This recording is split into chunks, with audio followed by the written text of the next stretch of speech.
Hi guys, today I will show you how to create faceless fitness routine videos using Pictory AI. Take a look at this fitness YouTube channel. They have 500,000 subscribers and millions of views on their channel, earning almost 1,800 every month. So in this video, I will teach you how to make faceless fitness routine videos using Pictory AI. If you follow along, you could potentially earn thousands of dollars every month. Make sure to watch this video until the end to learn everything. So let's start the video.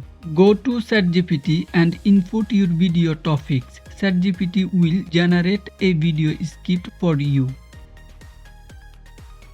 Next, go to Google Docs or any text editor and refine your video script.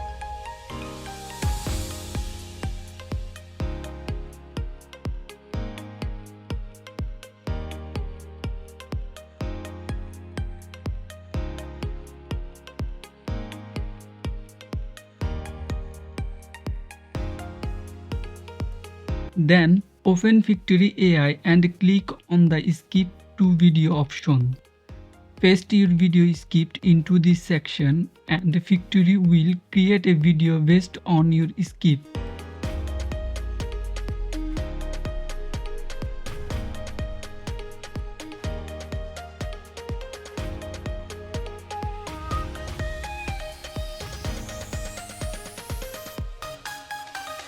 However, you will need to make some adjustment to the video afterward, as Pictory AI may not always perfectly match the video visuals to your script.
Hey everyone, welcome back to our channel. If you're new here, I'm Max, and today we're diving into a fitness routine specifically designed for beginners. Whether you're looking to get fit, lose weight, or just feel better in your body, this routine is perfect for you. So grab your water bottle and let's get started. Number 1. Warm up. First things first. Always warm up. A good warm-up helps prevent injuries and prepares your body for exercise. Let's spend about 5 minutes getting our blood flowing. Follow along with me. Great job today, everyone. Remember, consistency is key. Try to incorporate this routine into your week, and you'll see progress in no time. If you enjoyed this video, give it a thumbs up and subscribe for more fitness tips.